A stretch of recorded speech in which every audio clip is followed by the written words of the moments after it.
Right, we're having an issue with this Nissan Skyline R33 GTST 40th anniversary, and the issue is the injectors have stopped priming. Now we're going to do a quick test on the injectors. Mind the bonnet, it is filthy. Look at that, it's disgusting. Need to do something with this, but anyhow, look at that engine. Mind, everything's a big mess at the moment. So we've removed the top cover, we've checked the spark, it was getting spark. This car's blown 2 fuel pumps and then it still wouldn't start. So we've removed the injectors. We're going to have hopefully a full episode on this, but we're just going to show you the injector we removed. We checked, we assessed it from inside, everything is fine, injectors are good. So we removed this wiring loom of the injectors, and as you can see, we've got a bulb in there. So we're going to do a wiring loom test with a light bulb. So what we're going to do, the method of this is you put a light bulb into the loom connector like this. Make sure you remove your fuel pump connection. Then you're going to crank the car, and as you crank the car, the loom should give a pulse to the bulb and the bulb light should come on and off. And this is an LED bulb, so it'll be quite bright to see. And we're going to be testing each and every loom, all the connectors, to make sure they're all firing right. And once we've assessed it, if it's firing right, then obviously there's got to be another issue. It might be clogged, I don't know, the rear might be clogged, so we'll further assess this. However, if this is not lighting up and there's an issue with the loom, then there's a loom corrosion somewhere, either in the connectors, or there's a wiring issue somewhere in here, or coming to the cast could be not giving the signal, so the cast could be faulty. And then we'll show you how to remove that and how to replace that. And then once we replace that, we'll try it again. First thing you want to do is you want to disconnect the battery, which we have, and then you want to disconnect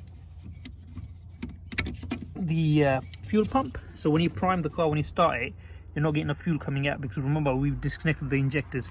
And then you want to put the battery connection back on. So if you look into this bulb here, so we got a plus, which is this one here, and you got a negative, which is this cable here. Now coming to the loom, you want to make sure you put the plus in the right place and the negative in the right place. So the plus will be the grey one, negative will be that one. I've just checked it with a probe. So if I put it in here, it's showing a current, and when we put the ignition on, this turns red, which means this side is a positive. So gonna feed it in like this all the way, so we get a good connection. And then I'm going to get Abs to crank the car, and you'll see, hopefully you'll see this light bulb give a pulse. Yep, so it should come on and off that, and we'll do here. Stop.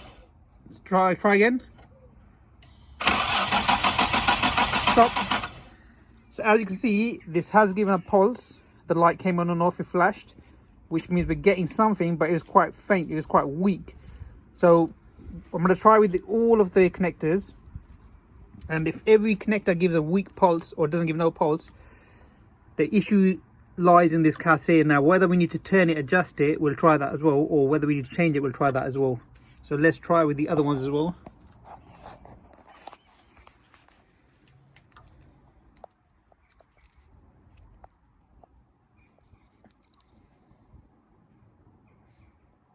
All the way.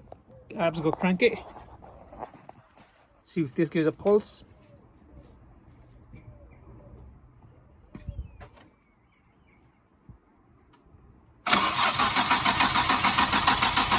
Yep, stop.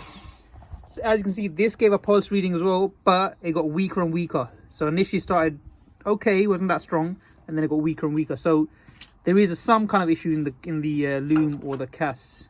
Okay, let's try the other one.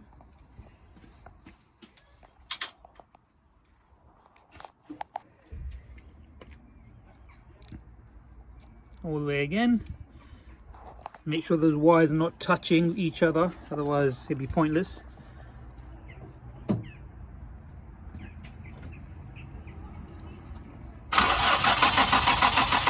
That's it.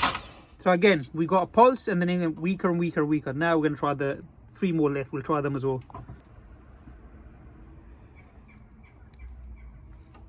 Okay, Abs, go crank it again.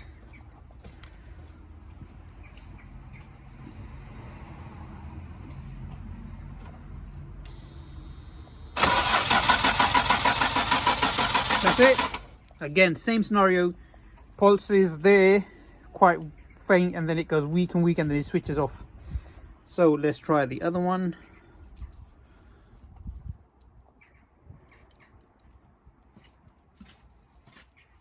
Yep, go for it.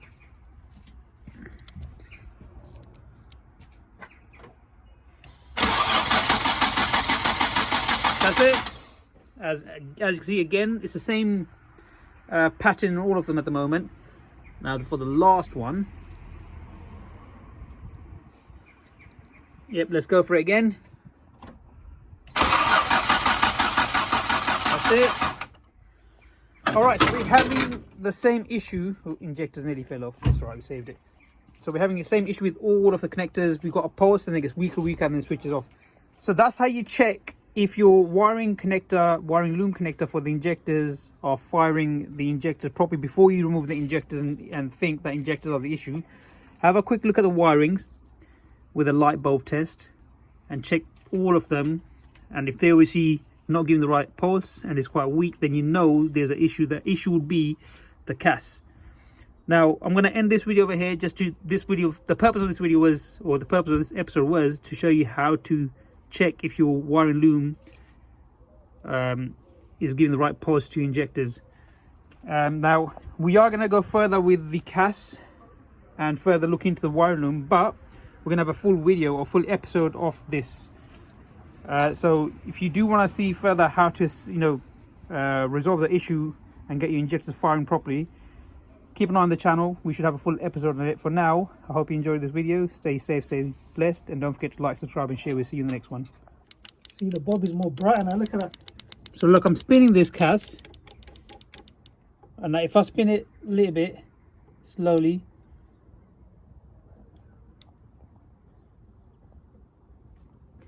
so alright, so this is the point.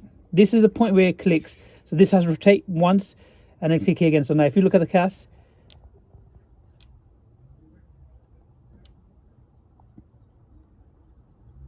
alright, now if I do it faster, see the light bulb, look at. Now that's how the light bulb should be pulsing and flashing. And on top of that, you can hear the injectors clicking. So you can tell the injector's not in fault.